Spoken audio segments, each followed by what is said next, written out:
So last Saturday, my cousin Dave invited us all over for a life-changing experience.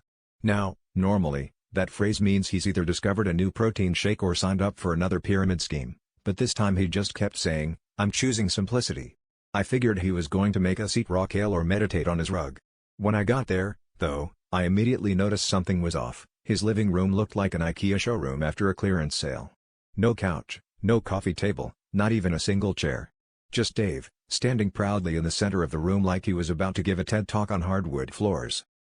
My friends and I exchanged that universal "do we sit or do we hover?" glance before Dave clapped his hands and announced, "Welcome to my minimalist paradise. I sold all my furniture last night. Isn't it liberating?" I asked if we should just stand around like a group of confused mannequins, but Dave insisted that we could sit wherever inspiration strikes.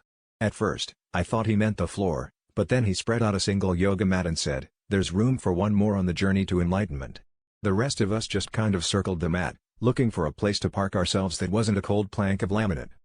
We ended up forming a circle, squatting, cross-legged, some leaning against the wall, one guy perched on a stack of Dave's unread self-help books. Conversation got weird fast. Without furniture, every topic turned philosophical. Someone asked if a coffee table is just a low dining table with an identity crisis.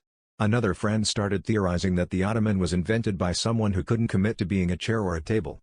Dave beamed, "See? Minimalism gets you thinking outside the box, literally. No boxes, no limits." I was starting to suspect this was less about inner peace and more about Dave not wanting to vacuum under the couch anymore.